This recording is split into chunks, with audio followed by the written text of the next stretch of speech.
Hi ಎಲ್ರಿಗೂ 5 mistakes to avoid in KCET option entry. ಈ 5 ಮಿಸ್ಟೇಕ್ಗಳನ್ನ ನೀವು ಅವಾಯ್ಡ್ ಮಾಡಿದ್ರೆ ಖಂಡಿತವಾಗ್ಲೂ ನಿಮಗೆ ಒಳ್ಳೆ ಕಾಲೇಜ್ ಸಿಗುವಂಥ ಅವಕಾಶ ಇರುತ್ತೆ. ಹಾಗಿದ್ರೆ ಬನ್ನಿ ಯಾವುದಾದ್ರು ಆ 5 ಮಿಸ್ಟೇಕ್ಗಳು, ಹಾಗಿದ್ರೆ ಯಾವುದನ್ನ ಅವಾಯ್ಡ್ ಮಾಡಬೇಕು ಅನ್ನೋದ್ರ ಬಗ್ಗೆ ಈ ಒಂದು ವಿಡಿಯೋದಲ್ಲಿ ತಿಳ್ಕೊಳ್ಳೋಣ. ಹಾಗಿದ್ರೆ ಬನ್ನಿ ಸ್ನೇಹಿತರೆ, ವಿಡಿಯೋವನ್ನು ಶುರು ಮಾಡೋ ಮುಂಚೆ ನಮ್ಮ ಯೂಟ್ಯೂಬ್ ಚಾನಲ್ಗೆ ಇದುವರೆಗೂ ನೀವು ಸಬ್ಸ್ಕ್ರೈಬ್ ಆಗಿಲ್ಲ ಅಂದರೆ ಕೆಳಗಿರುವ ಸಬ್ಸ್ಕ್ರೈಬ್ ಬಟನ್ ಮೇಲೆ ಕ್ಲಿಕ್ ಮಾಡಿ, ಹಾಗೆ ರೈಟ್ ಸೈಡಲ್ಲಿ ಕಾಣಿಸೋ ಬೆಲ್ ಐಕನ್ ಮೇಲೆ ಕ್ಲಿಕ್ ಮಾಡಿ. ನಾನು ನಿಮ್ಮ Rakesh, welcome to Kannada protect.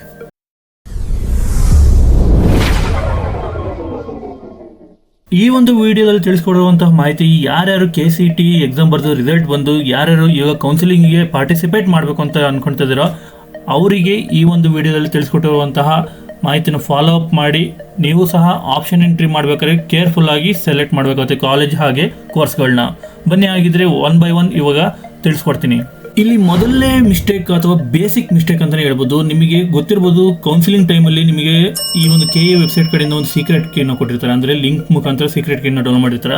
Miss ಆಗಿ ಸಹ ಈ ಒಂದು ಸೀಕ್ರೆಟ್ ಕೀನ ನೀವು ರಿಲೇಟಿವ್ಸ್ ಅಥವಾ ಫ್ರೆಂಡ್ಸಿಗೆ ಯಾವುದೇ ಕಾರಣಕ್ಕೂ ಕೊಡಬಾರ್ದು. ಇದು ನಿಮ್ಮ ಹತ್ರ, ನಿಮ್ಮ ಅಪ್ಪ ಅಮ್ಮನ ಹತ್ರ, ನಿಮ್ಮ ಪೇರೆಂಟ್ಸ್ ಹತ್ರ ಬಿಟ್ಟರೆ ಯಾರಿಗೂ ಸಹ ಈ ಒಂದು ಸೀಕ್ರೆಟ್ ಕೀನ ಕೊಡಬಾರ್ದು. ಯಾಕೆ ಅಂತೀರಾ? ನಿಮಗೆ ಗೊತ್ತಿರ್ಬೋದು, ನಿಮ್ಮ ರಿಲೇಷನಲ್ಲಿ ನಿಮ್ಮ ಕಂಡ್ರೆ ಆಗದೇ ಇರ್ಬೋದು, ಅಥವಾ ನಿಮ್ಮ ಫ್ರೆಂಡ್ ಸರ್ಕಲಲ್ಲಿ ಆಗದೇ ಇರ್ಬೋದು. ಅಕಸ್ಮಾತ್ ನಿಮ್ಮ ಸೀಕ್ರೆಟ್ ಕೀ ಸಿಕ್ತು ಅಂದರೆ ಅವ್ರು ಲಾಗಿನ್ ಆಗಿ ಎಡಿಟ್ ಮಾಡೋ ಆಪ್ಷನ್ ಕೂಡ ಅವ್ರಿಗೆ ಸಿಗುತ್ತೆ. ಅಂದರೆ ನಿಮ್ಮ ಕಾಲೇಜ್ನ ರಿವರ್ಟ್ ಮಾಡ್ಬೋದು, ಅಂದರೆ ಈ ಕಾಲೇಜ್ ಬೇಡ, ಇವರಿಗೆ ಈ ಕಾಲೇಜ್ ಸಿಗುವಂಥ ಅವಕಾಶ ಸಿಗಲಿ ಅಂತ ಮಾಡುವಂಥ ಅವಕಾಶ ಇರುತ್ತೆ. ಹಾಗೆ ನಿಮ್ಮ ಅಪ್ಲಿಕೇಶನ್ನ ಡಿಲೀಟ್ ಮಾಡುವಂತಹ ಚಾನ್ಸಸ್ ಸಹ ಇರುತ್ತೆ. ಹಾಗಾಗಿ ನಿಮ್ಮ ಸೀಕ್ರೆಟ್ ಕೀನ ಯಾವುದೇ ಕಾರಣಕ್ಕೂ ನಿಮ್ಮ ರಿಲೇಟಿವ್ಸ್ ಅಥವಾ ಫ್ರೆಂಡ್ಸ್ಗೆ ನೀಡಕೂಡದು. ಸೊ ನಿಮ್ಮ ಸೀಕ್ರೆಟ್ ಕೀ ನಿಮ್ಮ ಹತ್ರನೇ ಇರಬೇಕು. ಹಾಗೆ ಹೇಗೆ ಆಪ್ಷನ್ ಎಂಟ್ರಿ ಮಾಡ್ಕೊಳ್ಬೇಕು ಅನ್ನೋದ್ರ ಬಗ್ಗೆ ತಿಳಿಸ್ಕೊಡ್ತೀನಿ ಇನ್ನೊಂದು ವಿಡಿಯೋದಲ್ಲಿ. ಖಂಡಿತವಾಗ್ಲೂ ಅದನ್ನು ಫಾಲೋ ಮಾಡಿ, ಹಾಗೆ ರಿಸರ್ಚ್ ಸಹ ಮಾಡಿ. ಎರಡನೇ ಮಿಸ್ಟೇಕ್ ನೀವು ಏನು ಮಾಡ್ತೀರಾ ಅಂದರೆ, ಸ್ಟೂಡೆಂಟ್ಸ್ ಏನು ಮಾಡ್ತಾರೆ ಅಂದರೆ, not giving priority for college correctly. ಅಂದರೆ ಇಲ್ಲಿ ಏನು ಮಾಡ್ತಾರೆ, ಪ್ರಿಯಾರಿಟಿ ಲಿಸ್ಟ್ ಆಪ್ಷನ್ ಎಂಟ್ರಿ ಬಿಟ್ಟ ನಂತರ ಪ್ರಿಯಾರಿಟಿ ಲಿಸ್ಟ್ನಲ್ಲಿ ನೀವು ಒಳ್ಳೆ ಕಾಲೇಜಿಂದ ವರ್ಸ್ಟ್ ಕಾಲೇಜ್ ತನಕ ಸೆಲೆಕ್ಟ್ ಮಾಡಬೇಕು. ನೀವು ಆಗ ಮಾಡಲ್ಲ. ಯಾವುದೋ ವರ್ಸ್ಟ್ ಕಾಲೇಜ್ ಟಾಪಲ್ಲಿ ಹಾಕ್ತೀರಾ, ಹಾಗೆ ಮಿಡ್ಡಲ್ಲಿ ಯಾವುದೋ ಒಂದು ಕಾಲೇಜ್ ಹಾಕ್ತೀರಾ. ಅದೇನಾಗುತ್ತೆ ಅಂದರೆ, ವರ್ಸ್ಟ್ ಕಾಲೇಜ್ ನೀವೇನಾದ್ರು ಟಾಪಲ್ಲಿ ಹಾಕಿದ್ರೆ ಅಂದರೆ ಲೀಸ್ಟ್ ಕಾಲೇಜ್ನ ನಿಮಗೆ ಸೆಲೆಕ್ಟ್ ಮಾಡೋದಾಗುತ್ತೆ. ಆಪ್ಷನ್ ಎಂಟ್ರಿಲಿ ನಿಮಗೆ ಅಲಾಟ್ ಮಾಡಿಬಿಡ್ತಾರೆ. ಆದ್ದರಿಂದ ನೀವು ಏನು ಮಾಡಬೇಕು ಅಂದರೆ, ಯಾವುದೇ ಕಾರಣಕ್ಕೂ ಈ ಒಂದು ಪ್ರಿಯಾರಿಟಿ ಆಪ್ಷನ್ ಎಂಟ್ರಿಲಿ ಪ್ರಿಯಾರಿಟಿ ಆಪ್ಷನ್ ಬಿಟ್ಟಾಗ ನೀವು ಟಾಪ್ ಕಾಲೇಜ್ನ ಮೇಲಿಡಬೇಕು, ಹಾಗೆ ಲೀಸ್ಟ್ ಕಾಲೇಜ್ನ ಕೆಳಗಿಡಬೇಕು. ನಿಮಗೆ ಸಿಗಲಿ ಬಿಡಲಿ, ಟಾಪ್ ಕಾಲೇಜ್ ಸಿಗಲಿ ಬಿಡಲಿ, ನಿಮಗೆ ಅಟ್ಲೀಸ್ಟ್ ಮಿಡ್ ಕಾಲೇಜ್ ಸಿಗುತ್ತಾ, ಒಳ್ಳೆಯದೇ ಅಲ್ವಾ? ಸೊ ಅಟ್ಲೀಸ್ಟ್ ನೀವು ಟಾಪ್ ಕಾಲೇಜ್ ಬೇಡ, ಮಿಡ್ ಕಾಲೇಜ್ ಸಿಗೋದಾದ್ರೂ ಪರವಾಗಿಲ್ಲ, ಟಾಪಲ್ಲಿ ನೀವು ಬೆಸ್ಟ್ ಕಾಲೇಜ್ ಇಡಿ, ಹಾಗೆ ಲೀಸ್ಟಲ್ಲಿ ವರ್ಸ್ಟ್ ಕಾಲೇಜ್ ಇಡಿ. ಇನ್ನು ಮೂರನೇ ಮಿಸ್ಟೇಕು, ವಿದ್ಯಾರ್ಥಿಗಳು ಅಥವಾ ಸ್ಟೂಡೆಂಟ್ಸ್ಗಳು ಮಾಡುವಂಥ ಮಿಸ್ಟೇಕ್ ಯಾವುದು ಅಂತ ನೋಡೋದಾದ್ರೆ, ನಾಟ್ ಗಿವಿಂಗ್ ಎನಫ್ ಆಪ್ಷನ್. ಅಂದರೆ ನಿಮಗೆ ಪ್ರಿಯಾರಿಟಿ ವೈಸ್ ಆಪ್ಷನ್ ಎಂಟ್ರಿಲಿ ಪ್ರಿಯಾರಿಟಿ ವೈಸ್ 30 ಕಾಲೇಜ್ ಸೆಲೆಕ್ಟ್ ಮಾಡೋಕ್ಕೆ ಆಪ್ಷನ್ನ ಬಿಡ್ತಾರೆ. ಅದು ಇಲ್ಲಿ ಕೆಲವು ವಿದ್ಯಾರ್ಥಿಗಳು ತಲೆಹರಟೆನೋ ಅಥವಾ ನೆಗ್ಲಿಜೆನ್ಸನ್ನು ಯಾವುದೋ ಕಾರಣದಿಂದ ಟಾಪ್ 2 ಕಾಲೇಜ್ ಸಾಕು, ನನಗೆ ಯಾವುದೋ ಒಂದು RV ಒಂದು ಇರಲಿ, ಇನ್ನೊಂದು ಯಾವುದೋ ಒಂದು ಇರಲಿ ಅಂತ ಹೇಳ್ಬಿಟ್ಟು ಬರೀ 2 ಅಥವಾ 3 ಕಾಲೇಜ್ನ ಸೆಲೆಕ್ಟ್ ಮಾಡ್ತಾರೆ.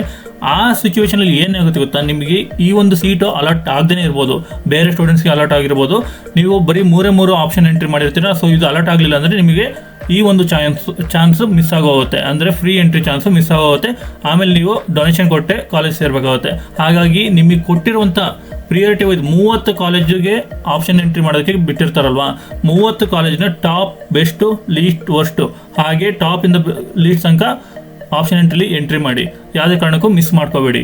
4ನೇ ಮಿಸ್ಟೇಕು ಸಹ ಈ ಒಂದು 3ನೇ ಮಿಸ್ಟೇಕ್ಗೆ ಲಿಂಕ್ ಆಗುವಂಥದ್ದು ಏನು ಗೊತ್ತಾ, blindly giving option entry of college that you want get. ಅಂದರೆ ನಿಮಗೆ ರ್ಯಾಂಕಿಂಗ್ ಒಂದು ಹೈಯೆಸ್ಟ್ ರ್ಯಾಂಕಿಂಗ್ ಬಂದಿರುತ್ತೆ, ಅಂದರೆ ಮೇ ಬಿ ಒಂದು 60,000 ಇಲ್ಲ 1,00,000, 1,50,000, 2,00,000 ಎಷ್ಟೋ ಒಂದು ರ್ಯಾಂಕಿಂಗ್ ಬಂದಿರುತ್ತೆ. ಆದರೆ ನೀವು ಎಕ್ಸ್ಪೆಕ್ಟ್ ಮಾಡ್ತಿರುವಂಥ ಕಾಲೇಜಸ್ ಬಂದ್ಬಿಟ್ಟು BMS, RV ಈ ಥರ ದೊಡ್ಡ ದೊಡ್ಡ ಕಾಲೇಜ್ನೇ ಎಕ್ಸ್ಪೆಕ್ಟ್ ಮಾಡ್ತಿರ್ತೀರ. ನೀವೇನು ಮಾಡ್ಬಿಡ್ತೀರಾ, ಈ ಒಂದು ಪ್ರಿಯಾರಿಟಿ ವೈಸ್ ಸೆಲೆಕ್ಟ್ ಮಾಡೋದಕ್ಕೆ ಬಿಟ್ಟಿರ್ತಾರಲ್ಲ ಆಪ್ಷನ್ ಎಂಟ್ರಿಲಿ, ಎಲ್ಲ ಟಾಪ್ ಕಾಲೇಜಸ್ಸನ್ನು 30 ಕಾಲೇಜನ್ನು ಸೆಲೆಕ್ಟ್ ಮಾಡಿಬಿಡ್ತೀರಾ. ಅಲ್ಲಿ ನಿಮಗೆ ಏನಾಗುತ್ತೆ, ಕಾಲೇಜ್ ಸಿಗದೇ ಇರುವಂತಹ ಪರಿಸ್ಥಿತಿ ಬಂದ್ಬಿಡುತ್ತೆ. ಸಿಚುವೇಶನ್ ಬಂದಾಗ ಏನಾಗುತ್ತೆ, ನಿಮ್ಮ ಕಾಲೇಜೇ ಸಿಗಲ್ಲ. ಅವಾಗ ಏನು ಮಾಡಬೇಕಾಗುತ್ತೆ, ಮತ್ತೆ ನೀವು ಡೊನೇಷನ್ ಕೊಟ್ಟು ಪ್ರೈವೇಟ್ ಕಾಲೇಜಲ್ಲಿ ಸೇರಬೇಕಾಗುತ್ತೆ. ಅದಕ್ಕಾಗಿ ನಾನು ಈ ಒಂದು ಪ್ರಿಯಾರಿಟಿ ವೈಸ್ ಸೆಲೆಕ್ಟ್ ಮಾಡೋದು ಹೇಗೆ ಮಾಡಬೇಕು ಗೊತ್ತಾ, ನೀವು ಟಾಪ್ 10 ಕಾಲೇಜಸ್ ಒಂದು ಲಿಸ್ಟ್ನಲ್ಲಿ ಸೆಲೆಕ್ಟ್ ಮಾಡಿ, top 10 colleges.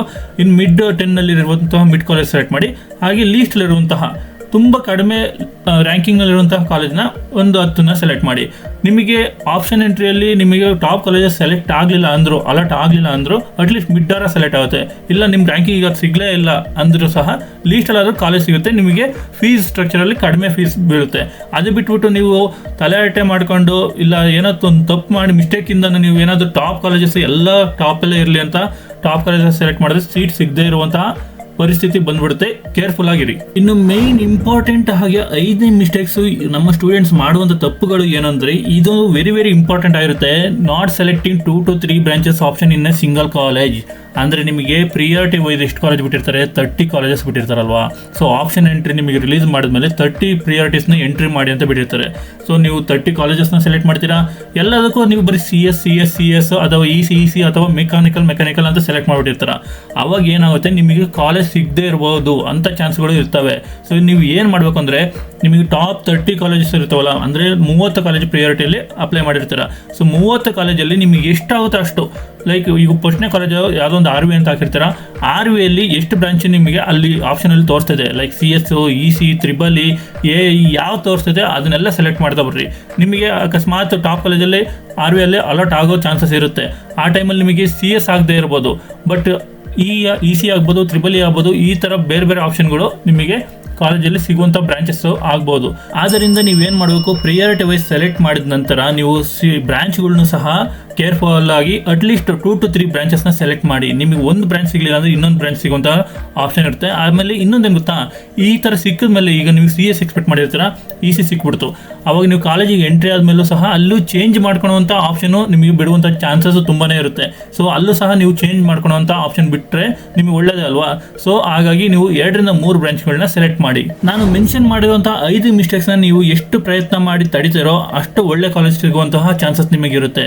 So priority wise select ಮಾಡ್ಬೇಕಾದ್ರೆ, ಆಪ್ಷನ್ ಎಂಟ್ರಿ ಆಗಬೇಕಾದ್ರೆ, ಮತ್ತು 30 ಕಾಲೇಜ್ನ ಹೇಗೆ ಸೆಲೆಕ್ಟ್ ಮಾಡಬೇಕು, ಟಾಪ್ ಕಾಲೇಜಸ್ ಯಾವುದು, ವರ್ಸ್ಟ್ ಕಾಲೇಜಸ್ ಯಾವುದು, ಮಿಡ್ ಕಾಲೇಜಸ್ ಯಾವುದು, ಹಾಗೆ ಬ್ರಾಂಚಸ್ ಯಾವ ಬ್ರಾಂಚ್ನ ಸೆಲೆಕ್ಟ್ ಮಾಡಬೇಕು, ಯಾವ ಕಾಲೇಜಲ್ಲಿ ಯಾವ ಬ್ರಾಂಚಸ್ ಅವೈಲೇಬಲ್ ಇದೆ, ಸೀಟ್ ಮ್ಯಾಟ್ರಿಕ್ಸಲ್ಲಿ ಯಾವ್ದು ಬೆಸ್ಟ್ ಇದೆ ಎಲ್ಲ ಚೆಕ್ ಮಾಡಿಕೊಂಡು ನೀವು ಸಹ ಒಳ್ಳೆ ಕಾಲೇಜನ್ನ ಸೆಲೆಕ್ಟ್ ಅಥವಾ ಅಲರ್ಟ್ ಮಾಡ್ಕೊಳ್ಳೋ ಚಾನ್ಸಸ್ ನಿಮ್ಮ ಕೈಯಲ್ಲೇ ಇರುತ್ತೆ.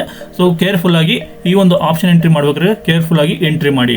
ಇನ್ನು ನಾನು ಮಾಡಿರುವಂಥ ವಿಡಿಯೋಗಳಲ್ಲಿ ಕಮೆಂಟ್ ಬಾಕ್ಸಲ್ಲಿ ತುಂಬಿರುವಂಥ ಪ್ರಶ್ನೆಗಳು ಏನಂದರೆ, ನಮಗೆ ಇಷ್ಟು ರ್ಯಾಂಕ್ ಬಂದಿದೆ, 60,000 ಬಂದಿದೆ, 70,000 ಬಂದಿದೆ, ನಮಗೆ ಈ ಕಾಲೇಜ್ ಸಿಗ್ಬೋದಾ, RV ಸಿಗುತ್ತಾ, BMS ಸಿಗುತ್ತಾ, ಇಲ್ಲ ಈ CS ಬ್ರಾಂಚ್ ಸಿಗುತ್ತಾ, ಬ್ರಾಂಚ್ ಸಿಗುತ್ತಾ ಅಂತ ತುಂಬ ಜನ ಪ್ರಶ್ನೆಗಳು ಕೇಳ್ತಾರೆ.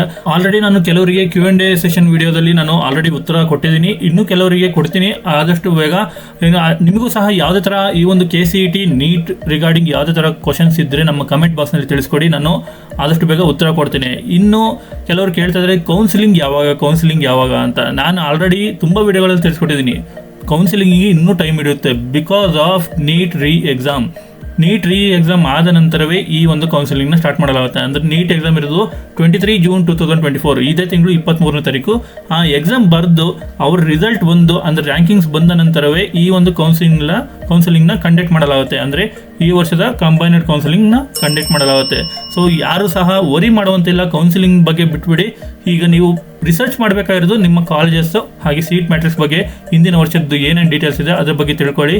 ಹಾಗೆ ನೀವು ಯಾವ ಬ್ರಾಂಚ್ ಸೆಲೆಕ್ಟ್ ಮಾಡಿದ್ರೆ ನಿಮಗೆ ಉತ್ತಮ ಅನ್ನೋದ್ರ ಬಗ್ಗೆ ತಿಳ್ಕೊಳ್ಳಿ. ಇನ್ನು ಈ ವಿಡಿಯೋದಲ್ಲಿ ತಿಳಿಸ್ಕೊಟ್ಟಿರೋ ಮಾಹಿತಿ ನಿಮಗೆ ಏನಾದರೂ ಯೂಸ್ಫುಲ್ ಆಗಿದೆ, ವಿದ್ಯಾರ್ಥಿಗಳಿಗೆ ಯೂಸ್ಫುಲ್ ಆಗಿದೆ, ಆದಷ್ಟು ಜನ ನಿಮ್ಮಂಥ ವಿದ್ಯಾರ್ಥಿಗಳಿಗೆ ಶೇರ್ ಮಾಡಿ. ಹಾಗೆ ಈ ಒಂದು ವಿಡಿಯೋಗೆ ಲೈಕ್ ಕೊಡಿ. ಜೈ ಕರ್ನಾಟಕ ಮಾತೆ.